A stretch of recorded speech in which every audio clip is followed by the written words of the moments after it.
오늘 하나님이 주신 말씀 디모데후서 3장 16절입니다. 우리 한 목소리로 같이 말씀을 읽도록 하겠습니다. 모든 성경은 하나님의 감동으로 된 것으로 교훈과 책망과 바르게 함과 의로 교육하기에 유익하니. 할렐루야. 제가 선창하고 여러분들이 그 뒤에 있는 것을 해주시면 됩니다. 저는 예수를 합니다. 여러분들께서는 부흥을 외쳐주시면 되겠습니다. 할렐루야. 아멘. 네. 자, 예수 부흥. 예수 부흥. 다시 한번 합니다. 예수 부흥. 네. 올 한해는 구호를 저는 이걸로 정했어요. 인사도 중요하지만 올해는 좀 부흥의 역사가 좀 있어야 되겠다. 우리 교인들이 한 사람 한 사람 떨어져 나가는 것이 아니라 한 사람 한 사람 예수 그리스도로 부흥되기를 바라는 마음으로 올해는 말씀 시간에 이것을 계속해서 부르짖도록 하겠습니다. 아멘. 아멘. 네. 자, 오늘 말씀 제목 따라서 합니다. 나를 유익하게 하는 성경. 나를 유익하게 하는 성경. 2025년도가 밝았습니다. 오늘은 첫 예배를 드리는 주일입니다. 지난 한 해를 생각하면 좀 아쉬움이 좀 있습니다. 교인들이 우리 권사님 이 권사님도 한국으로 돌아가셨고 또 몇몇 분들이 예배를 나오지 못하는 그런 한 해였습니다. 어쨌든 뭐 좋았던 일도 있었고 나빴던 일도 있고, 그런데 그 모든 건 이미 뭐 한 거예요? 이미 지나가 버렸습니다. 되돌릴 수가 없다는 일입니다. 오직 우리에게는 지나간 날에 연연하는 인생이 아니라 우리는 2025년도를 살아가기를 믿음으로 바라는 그러한 새해가 되기를 주의 이름으로 축원합니다. 그래서 우리 다시 한번 앞뒤자로 인사 나누겠습니다. 새해 복 많이 받으세요. 새해 복 많이 받으세요. 과거의 복이 아니라 우리는 현재의 복 그리고 미래의 복을 우리는 받아야 될 줄을 믿습니다. 아멘. 올 한해 우리가 어떻게 살아가야 할지, 어떻게 믿음으로 승리하며 우리가 주님을 섬길지를 각자 나름대로 기도해 보시고 또 결정하셔서 믿음으로 승리하기를 주의 이름으로 축원합니다. 그래서 저는 어떻게 하면 올 2025년도를 시작할까, 어떤 말씀으로 올 한 해를 시작할까 기도하면서 준비할 때에 성경을 먼저 우리가 좀 더 깊이 알아야 되겠다, 이렇게 마음을 먹고 성경의 말씀을 제목을 잡았습니다. 올 한 해가 우리 동교 새소망교회 모든 주의 성도들이 이제는 성경, 하나님의 말씀, 예수 그리스도로 꼭 붙들림바 되어지고 그 은혜 가운데 승리하기를 주의 이름으로 축원합니다. 오늘 말씀은 디모데후서 3장 16절에 있는 말씀은 사도 바울 선생님이 젊은 목회자인 디모데에게 너는 앞으로 어떻게 목회를 해야 되냐, 이것을 가르친 것이 이 디모데서입니다. 그리고 그 디모데의 제일 마무리를 하면서 오늘 뭐라고 마무리를 하고 있냐면 성경이 무엇인지를 정확하게 짚어주고 성경에 대해서 젊은 목회자인 디모데가 다른 거 다 중요하게 하지 말고 성경이 너를 목회자로서 또 교인들을 유익하게 하는 말씀이라고 가르치고 있습니다. 오늘 디모데후서 3장 16절 말씀 우리 다시 한번 같이 읽어보겠습니다. 시작. 모든 성경은 하나님의 감동으로 된 것으로 교훈과 책망과 바르게 함과 의로 교육하기에 유익하니. 여기서 모든 성경은 아직 신약이 아닙니다. 신약은 포함이 되지 않습니다. 지금 여기서 말하는 모든 성경은 구약을 얘기를 합니다. 세상에는 성경 외에도 수없이 많은 책들이 많습니다. 뭐 한국에서는 필독서라고 해서 반드시 읽어야 될 책들이라 해서요, 방송에서도 그렇고 또 서점에서도 그렇고 우리가 읽어야 될 책들에 대해서 추천도 하고 방송도 해서 사람들이 책을 좀 읽어야 된다. 책을 읽지 않으면 바보가 되는 것처럼 말하고요. 또 책을 보지 않으면 지혜 없는 사람처럼 여깁니다. 물론 틀린 말은 아닙니다. 세상에 많은 책들이 서점에도 있고 도서관에도 있습니다. 그리고 여러분들도 수없이 많은 책들을 아마 읽었을 것으로 생각이 됩니다. 여러분들이 도서관이나 서점에 가서 책을 볼 때 어떤 책을 보기를 원하죠?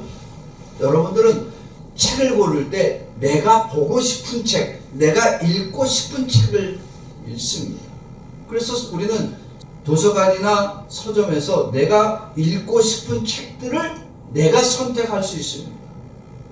그래서 그것을 읽어서 나를 유익하게 하고 내가 정서적으로 메마르지 않는 사람이 되어지도록 만들어주기를 원합니다. 그런데 바울은 오늘 다른 수없이 많은 책들 중에서 뭐가 유익하게 하는 것이다? 성경이 유익하게 한다라고 가르치고 있습니다. 우리 다시 한번 읽어보겠습니다. 시작. 모든 성경은 하나님의 감동으로 된 것으로 교훈과 책망과 바르게 하여 의로 교육하기에 유익하니. 수없이 많은 책들 중에서 왜 성경이 교훈과 책망과 바르게 함과 의로 교육하기에 유익하다고 바울은 강조하고 있습니다. 많은 책이 있잖아요. 좋은 책들 많잖아요. 옛날 고서도 우리가 참고해야 될 많은 책들이 있습니다. 근데 바울도요 공부를 많이 한 사람입니다. 요즘으로 얘기하면 박사입니다. 박사. 요즘으로 얘기하면 그것도 최고 학문을 배운 사람이에요. 그러니까 이 사람도 바울도 많은 책을 읽었단 말이에요. 그런데 그 많은 책들 중에서 바울은 그 어떤 책도 추천하지 않고 성경이 너를 유익하게 한다라고 강조하고 있는 이유는 무엇일까요? 여러분, 구약 성경, 우리가 지금 보고 있는 이 구약 성경은 원본입니까? 사본입니까? 4번이라고 합니다. 성경 원본은 지금도 없습니다. 하나님은 감춘 게 많아요. 감춰버린 게 많아요. 여러분, 지금 우리가 보는 이 성경은 70인역이라고 해갖고 70명의 사람들이 성경을 원본을 베낀 거예요. 근데 그 베낀 것이 우연히 후대 사람들한테 발견이 된 거예요. 70인역이라고 하는 것은 성경을 베낀 사람이 사본을 쓴 사람들이 70명이라는 건데 이 70인의 사람이 성경의 원본을 옮겨 쓴 게 사본입니다. 그리고 그것을 다시 오늘날 우리가 보고 있는 거예요. 그러니까 사본을 우리가 다시 독일어로, 영어로, 그리고 우리는 한국어로 이렇게 읽고 있는 겁니다. 사본은 어때요? 믿을만 합니까? 믿을 수 없습니까? 실은 사본이라는 말이 들어가면 믿지 못할 어떤 오류나 잘못된 기록이 있을 수가 있습니다. 여러분들이 성경을 쓰다가 보면은요, 성경 쓰게 하시는 분들, 성경을 쓰다 보면은 쓰다가 어떻게 돼요? 잘못 쓸 때가 있어요. 내가 읽은 부분과 내가 쓰는 부분이 틀릴 수가 있다는 얘기예요. 서점에서 책을 낼 때요, 교정 작업이라는 것을 꼭 합니다. 왜냐하면 책이라고 하는 것은 아무리 저자가 잘 쓰려고 해도 잘못 쓸 수가 있고요. 교정을 아무리 몇 번을 봤어도 틀릴 수가 있어요. 그래서 책 인쇄됐을 때 잘못되게 나올 수가 있는 거예요. 자, 그렇다면 성경은 원본이 아니라 사본이라고 그랬죠. 그렇다면 성경에 사본을 옮겼을 때에 오류가 있을 수 있다 없다? 오류가 있을 수 있다라고 봐야 돼요. 그렇다면 성경이 우리를 유익하게 하는 것이 아니라 잘못되게 인도할 수 있다고 볼 수도 있는 거예요. 그렇다면 성경이 유익하다라고, 성경이 우리에게 유익하다라는 이 말은 틀린 말일 수도 있는 거예요. 혹시 성경이 잘못될 수도 있으니까 좀 더 연구해보고 다른 자료를 많이 참고해야 네가 목회에 성공할 수 있다, 이렇게 말해야 되는 거 아니겠습니까? 저도 목회를 시작할 때 저희 스승 목사님이 꼭 그랬어요. 목사는 적어도 책 2,000권은 읽어야 된다. 신학교를 들어갔더니 신학교 교수님도 그럽니다. 여러분들 전도사님들 목회를 잘 알려면 책들을 많이 보셔야 됩니다. 책을 많이 읽으셔야 됩니다. 책상 앞에 앉아갖고 연구 많이 하셔야 됩니다. 책 안 보고 놀러 다니고 책 안 보고 딴짓하면 목사가 안 됩니다. 그래서 책을 열심히 사다 놨어요. 사다만 놨어. 다 안 봐. 왜? 그 많은 책들이 다 결국은 무엇을 알기 위해서예요? 성경을 알기 위해서. 그런데 그 많은 책을 쓴 사람들은 오류가 있을 수 있다 없다? 있단 말이에요. 그래서 제가 성경을 읽고 주석집도 보고 여러 강해집을 봤는데 결국 하는 얘기들이 뭐냐면 성경이 진리란 얘기예요.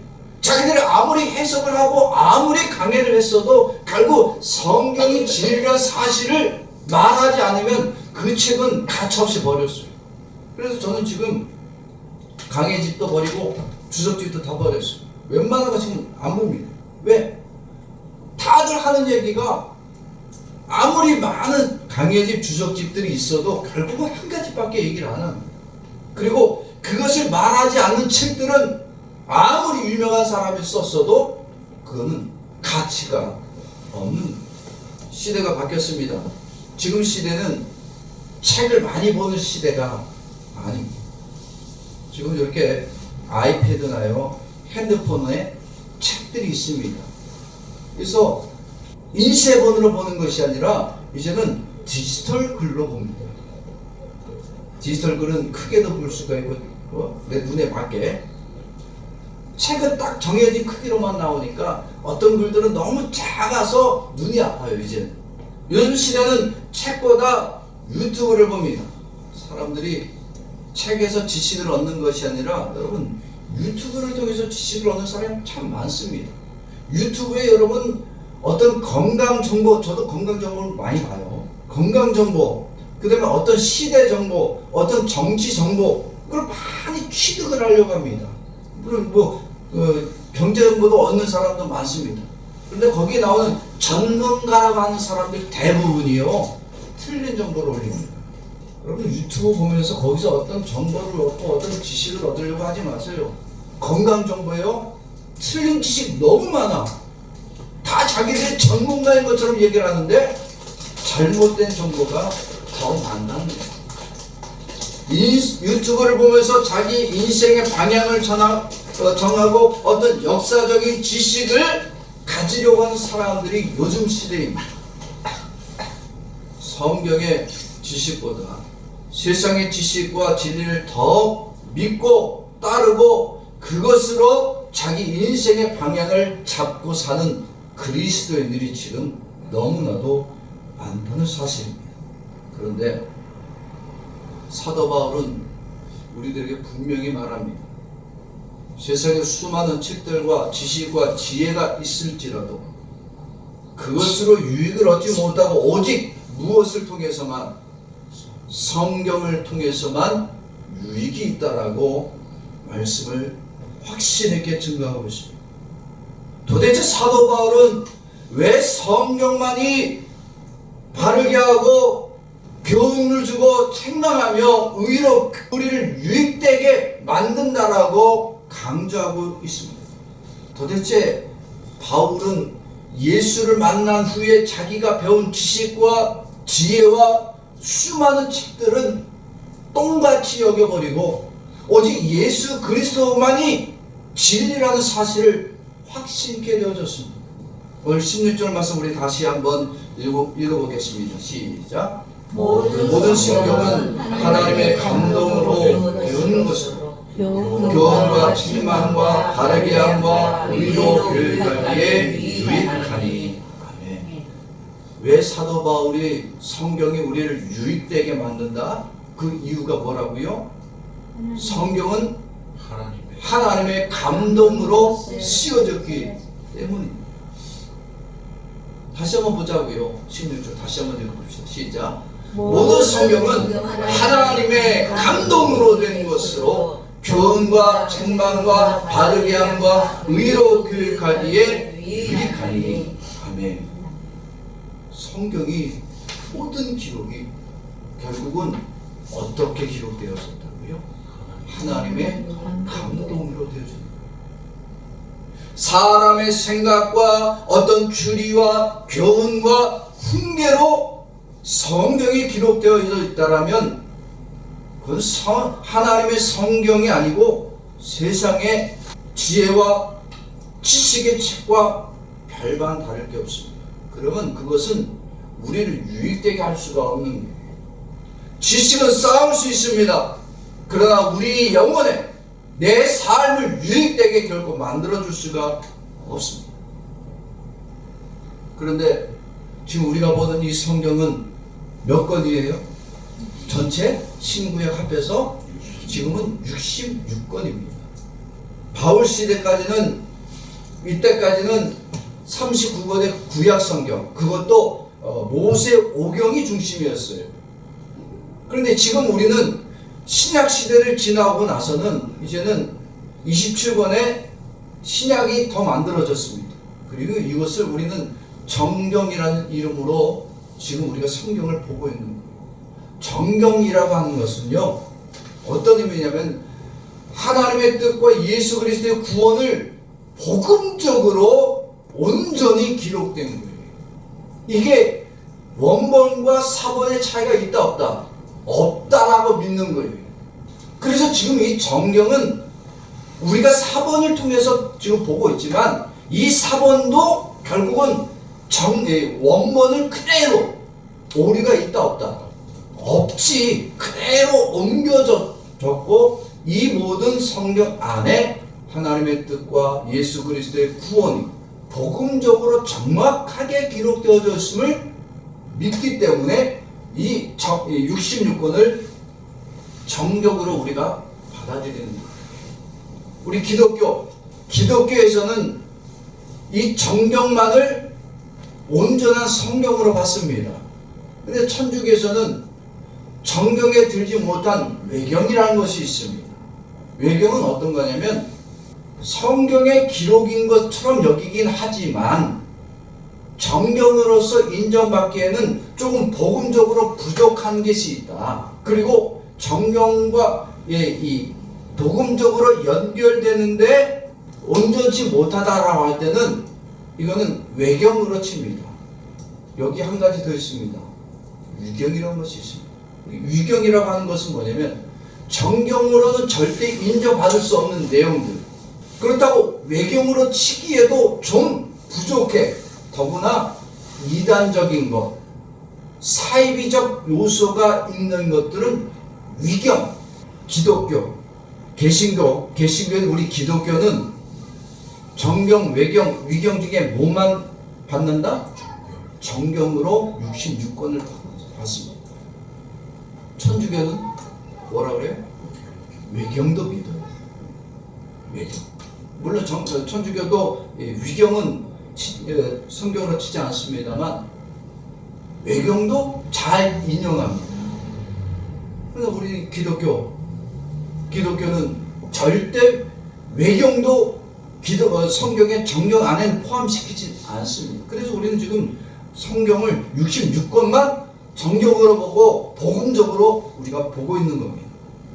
지금 우리가 보는 이 성경이 정경으로 인정받고 있는데 합해서 66권입니다. 구약이 39권, 신약이 27권. 삼국 27로 하시면 66권이 되어지는데 이 66권 안에 하나님의 뜻, 예수 그리스도의 구원, 그의 재림이 정확하게 기록되어 있고 복음적으로 서로 연결과 해석이 다 되어질 때 우리가 66권을 정경으로 받고 있습니다. 이 정경에 다른 성경이 인정되어지면 안 됩니다. 왜? 성경만이, 이 정경으로 인정된 말씀만이 우리를 교훈시키고 바르게 하고 우리를 결국 유익되게 만들기 때문입니다. 오늘 말씀 다시 한번 보겠습니다. 시작. 모든 성경은 하나님의 감동으로 되어진 것으로 교훈과 책망과 바르게 함과 의로 교육하기에 유익하니. 아멘. 모든 성경은 하나님의 감동으로 되어진 겁니다. 성경이 우리에게 결국 유익되어지는 이유는 하나님의 감동으로 쓰여진 말씀이기 때문에 그게 원본이든 사본이 되어졌든 아무런 오류가 없는 하나님의 뜻과 계획 중에 우리들에게 읽도록 만들어졌기 때문에 나를 또 우리를 믿음으로 유익되게 만들어준다는 사실입니다. 여러분, 예수님이 이 땅에 오셨을 때 사람의 생각과 사람의 교훈과 사람의 뜻을 말씀하지 않았습니다. 예수님은 모든 말씀이 다 자기의 생각도 아닙니다. 자기의 뜻도 아닙니다. 예수님이라고 뭐 생각이 없어요? 예수님이 배움이 없겠어요? 그런데 예수님은 자기의 뜻을 또 나타내지 않았고 자기의 생각을 말하지 않았고 오직 하나님의 뜻만을 전하셨습니다. 요한복음 6장 38절 말씀 보겠습니다. 같이 읽습니다. 시작. 내가 하늘에서 내려온 것은 내 뜻을 행하려 함이 아니요 나를 보내신 이의 뜻을 행하려 함이니라. 아멘. 예수님이 하늘에서 내려온 이유가 뭐라고요? 누구의 뜻을 행한다고요? 하나님의 뜻. 예수님이 하나님의 뜻을 이루기 위해서 하늘에서 내가 내려왔다라고 했어요. 자, 그렇다면 예수님이 하나님의 뜻대로 행하실 수 있는 이유는 뭐예요? 예수님이 하나님의 뜻대로 내가 뜻대로 행하기 위해서 왔다. 그러면 예수님이 하나님의 뜻을 어떻게 알고 행하시는 거예요? 그 이유가 뭐예요? 예수님이 곧 누구기 때문에 예수님 자신이 하나님이고 예수님은 곧 하나님의 독생자 아들 되시기 때문입니다. 마태복음 7장 21절 말씀 같이 읽어봅시다. 시작. 나더러 주여 주여 하는 자마다 다 천국에 들어갈 것이 아니요 다만 하늘에 계신 내 아버지의 뜻대로 행하는 자라야 들어가리라. 아멘. 여러분, 당시에 하나님을 그 이름을 부르는 것조차 사람들은 두려워했어요. 아니, 유대인들은요 하나님의 이름을 데오스라고 하는데 데오스라는 이름을 쓰는 것 자체가 무섭고 두렵고 떨려서 데오스라는 말을 안 쓰고요 다른 이름으로 바꿨어요. 하나님의 이름을 부를 수가 없다. 아니, 쓸 수도 안 된다. 그런데 예수님은 하나님을 하나님으로만 아니라 뭐라고 불러요? 예수님은 오늘 말씀 보니까 내 아버지라고 부르고 계십니다. 예수님은 하늘에서 내려오셨다. 나는 하나님의 뜻대로 내려왔고 하나님의 뜻을 행한다. 왜? 그거 내 아버지이기 때문에. 아버지이기 때문에 나는 그 뜻을 알 수가 있고 그 뜻대로 행한다는 거예요. 예수님이 인간의 모습으로 내려오셨어요. 이렇게 전능하신 하나님이시고 전능하신 하나님의 아들임에도 불구하고 이 땅에 내려오셔서 하나님의 뜻을 행하시는데 하나님의 뜻이 뭐였어요? 죄인들을 대신해서 뭐 하는 거예요? 십자가를 지고 골고다의 언덕에서 죽는 거예요. 그가 골고다 언덕에서 십자가에 죽으심은 아무런 죄가 없는 것, 없음에도 불구하고 하나님의 뜻이 그로 십자가를 지고 골고다에서 죽게 하신 겁니다. 하나님의 뜻이 얼마나 고통스러운 거예요. 그런데 예수님은 십자가를 지고 골고다 언덕으로 올라가서 거기에 죽는 것이고 누구의 뜻이기 때문에? 하나님 아버지의 뜻이기 때문에 이 일을 거절치 않습니다. 누가복음 22장 42절 말씀 같이 봅시다. 시작. 이르시되 아버지여 만일 아버지의 뜻이거든 이 잔을 내게서 옮기시옵소서. 그러나 내 원대로 마옵시고 아버지의 원대로 되기를 원하나이다 하시니. 아멘. 예수님이라고 의지가 없겠어요? 뜻이 없겠어요? 생각이 없겠어요? 예수님의 하나님의 이 생각이 있었고 인생의 계획이 있었고 자기의 뜻이 다 있는 거예요. 그런데 예수님은 자기의 의지와 뜻보다 누구의 뜻이 더 중요하기 때문에 하나님의 뜻이 더 중요하기 때문에 겟세마네 동산에서 마지막 십자가를 지기 위해서 그 첫날 밤에 기도하시는데 내 뜻은 뭐다?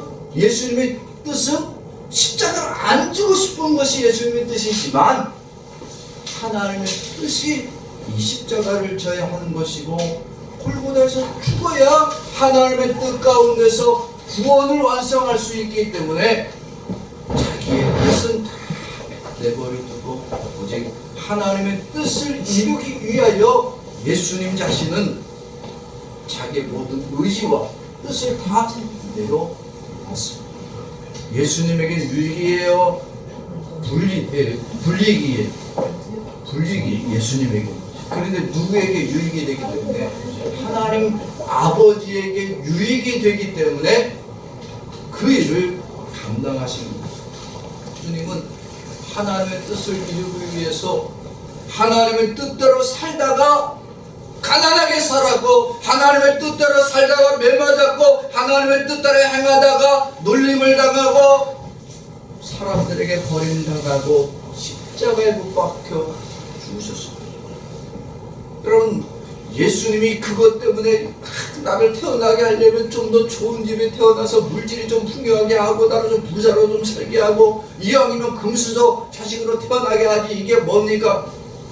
사람들에게 내가 말씀을 전하면 사람들의 고침을 받았고 그들이 구원받아서 나에게 와서 영광 돌리는 이러한 모습을 봤으면 참 좋았을 텐데 이 아버지 하나님 참 나를 가난하게 만들었고 내가 복음을 전할 때마다 사람들이 나를 칭찬하는 것이 아니라 나를 향해 오히려 돌멩이를 던졌고 귀신을 쫓아냈더니 나를 향해서 내가 큰 귀신을 힘입어서 귀신 쫓아낸다. 하나님 이러면 됩니까?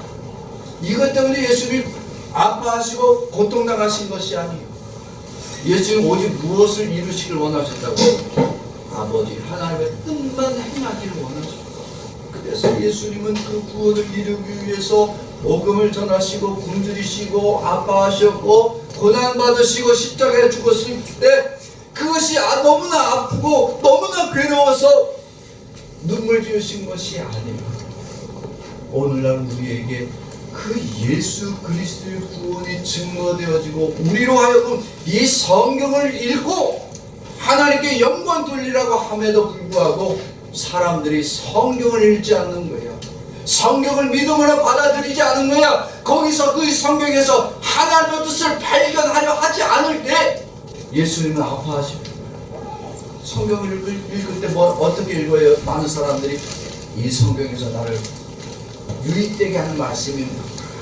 내가 올 1년을 어떻게 하면 축복되게 하고 내 사업이 어떻게 하면 번창하는 사업장이 되게 할까? 그래서 말씀 뽑기 할 때 축복의 말씀 뽑기만 잘 하기를 원합니다. 그걸로 마치 어떤 부적처럼 문 앞에다 딱 붙여놓고 올 한 해 내게 이렇게 복된 말씀을 주셨다. 다 누구 기준이 됐어요? 다 내 기준이 됐어요. 성경을 하나님의 나라와 영광과 하나님의 뜻을 이루기 위해서가 아니라 자기의 유익과 자기의 축복됨을 원할 때 그것만큼 예수님을 아프게 하는 것이 없다는 사실입니다. 예수님이 이 땅에서 사역하실 때 3년간 사역하셨어요. 3년을 사역하실 때 자기의 생각과 자기의 주관과 자기의 뜻과 자기의 교훈을 말씀하지 않고 오직 하나님의 뜻만을 전하셨습니다. 하나님의 뜻이 전파되어질 때에 그곳에서 기적이 일어났고 하나님의 뜻을 증거하실 때 죄인들이 용서함 받았고 그들이 구원 받았어요.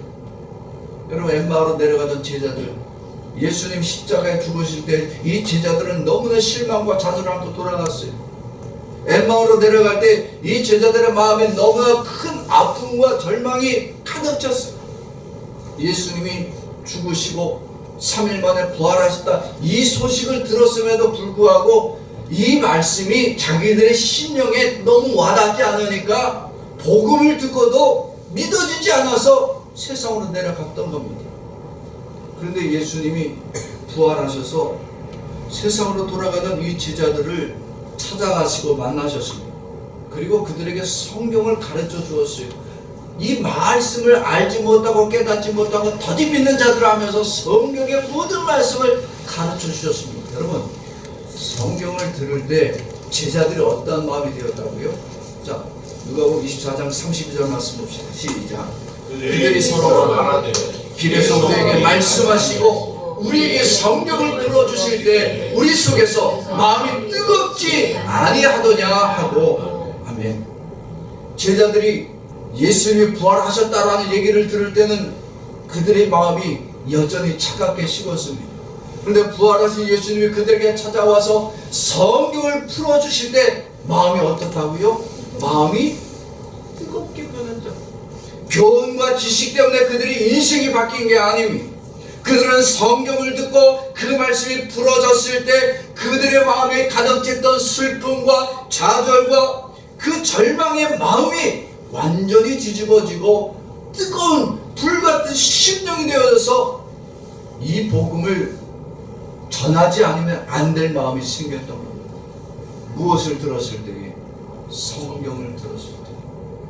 말씀을 듣고 차갑게 식어진 영혼도 다시 뜨겁게 변화되어진 역사가 바로 성경이 들려질 때입니다.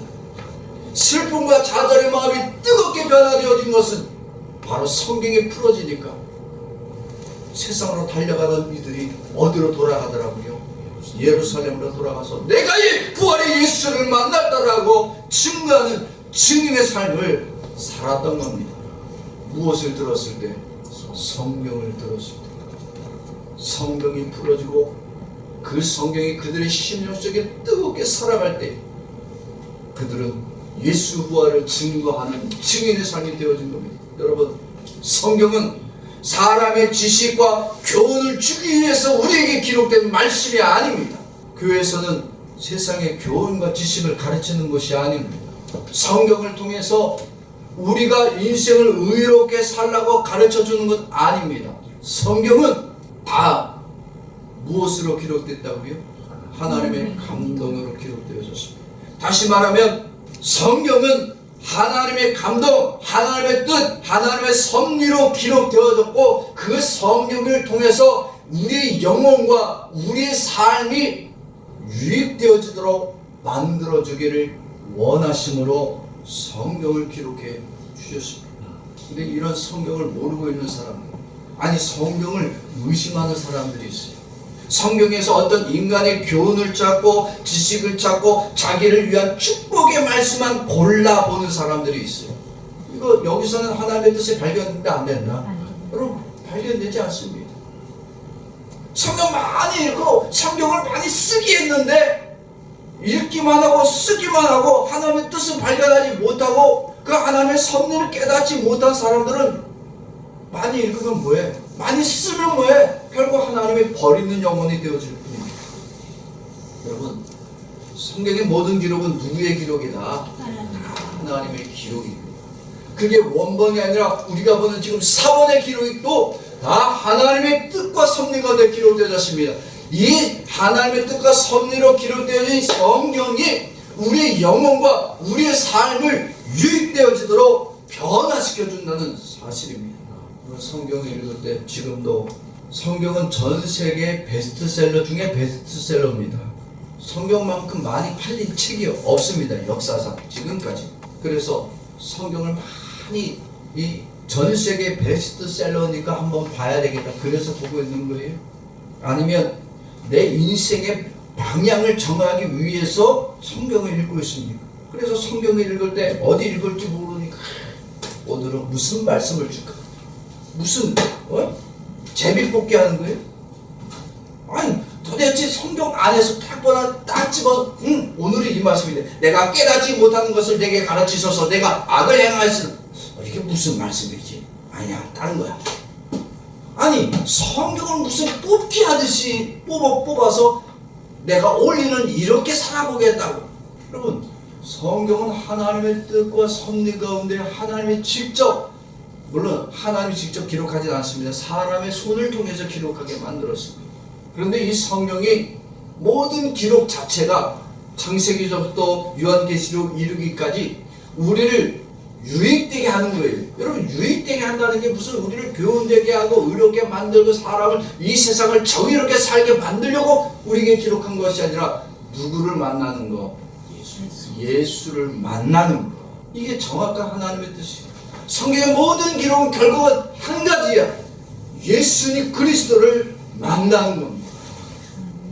하나님은 그것을 말하기 위해서 창세기서부터 요한계시록에 이르기까지 예수만 말하고 있는 거예요. 그래서 그 성경을 읽을 때 예수를 우리가 발견하고 예수를 만나고, 그래서 하나님의 구원받은 축복받는 자로 만들어주기 위해서 우리에게 성경을 주셨습니다. 성경의 모든 기록은 그게 우리를 유익되게 하는 거예요.